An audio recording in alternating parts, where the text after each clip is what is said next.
Welcome back to another Alchemy Guide. So NPCs in Alchemy are a great way for you to interact with your players, whether they be a monster or even possibly a location that you can use on a map as a token. Well, how do we create NPCs? Where do we create them? And how can you use them within your game? So that's what we're going to go over together. Right now, you can create NPCs in two different areas. You can create it either in-game or within a custom universe. If you create it in-game, you may be given a couple options. Go to the top right and you'll find your NPC tab, and you're going to click the little plus symbol on the right-hand side. If you look at the top, you'll see create character, and sometimes you'll see a little carrot. If you see the little carrot, you click that and it gives you a couple options. For this game, you can create an NPC character sheet or a specifically monster NPC character sheet. Other games have different options, such as here in Vaesen, where you're not going to find any carrot, but if you create the character, you'll see that within the sheet itself, it'll allow you to choose which NPC type it is. And then here on this dropdown, it'll actually change your character sheet to match whatever NPC you're trying to create. So for instance, if I was trying to create a headquarters, I select that and it changes it to that. Same goes for pretty much everything else.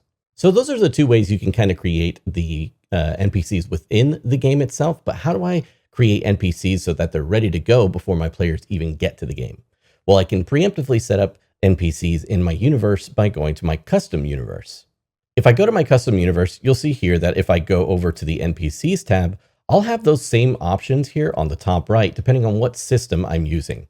So for instance, I'm using Tales from the Loop here, and I can just create an NPC right here on Tales from the Loop. Now, if there is a different NPC type, for instance, like right here, it'll allow us to change to dinosaur, robot, and whatever you may have.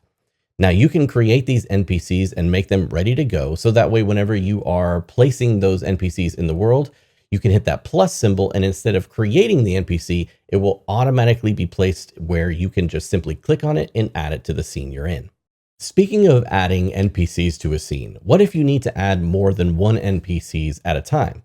Well, you can go over to your Add NPC button, and you can either just add them ad hoc and add them one at a time, or you can add the plus symbol next to them to add multiples of that NPC. By adding the multiples of the NPC here and clicking OK, our system will automatically create a little counter next to them. So it'll say NPC 1, NPC 2, and NPC 3. That way it kind of differentiates them, even though they might have the same character portrait within them. If you want to create an exact copy of an NPC, you can click into them and go to edit the NPC. And once you do, if you click the three little dots, you'll get an option to duplicate the NPC. This duplication will be an exact copy. So you're going to get another of the same type of NPC, but it's also going to be the exact same name. Let's say you want to change scenes though, and you have NPCs set up in this scene.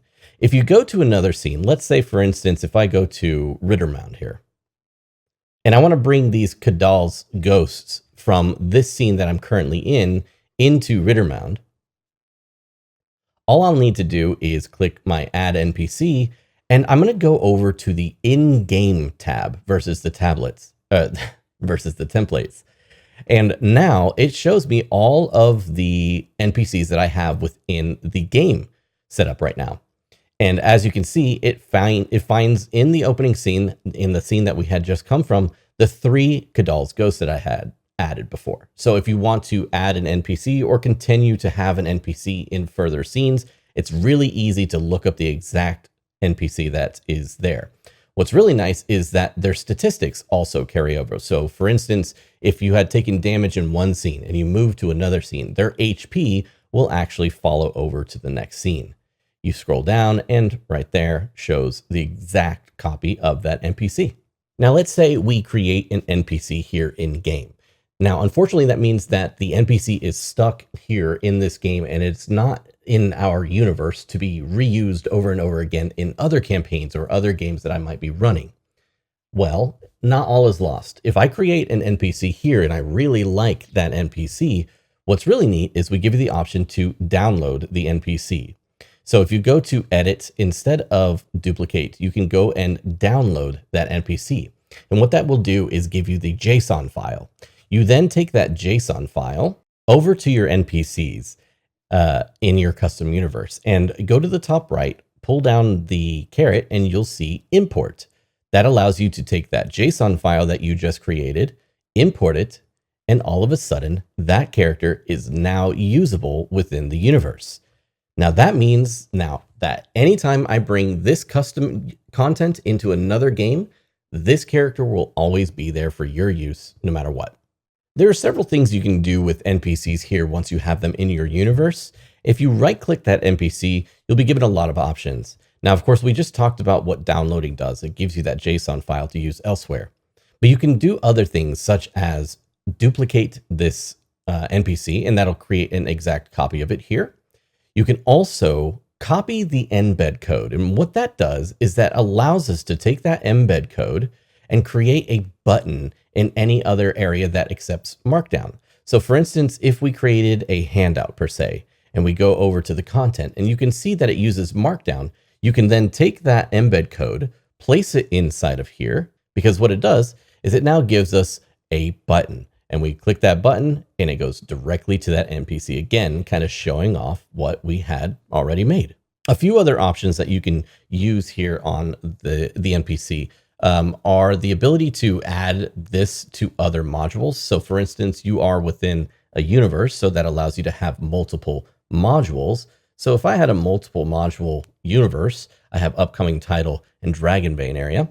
If I wanted to, I can, instead of having to copy the or download the code and then paste the code to the other area, because you can see here, this one does not have any NPCs. What I can do is I'll right click and add to module, and you'll see it gives me the option to add it to the other module. So now Kadal's Ghost over here turns into Kadal's Ghost over here.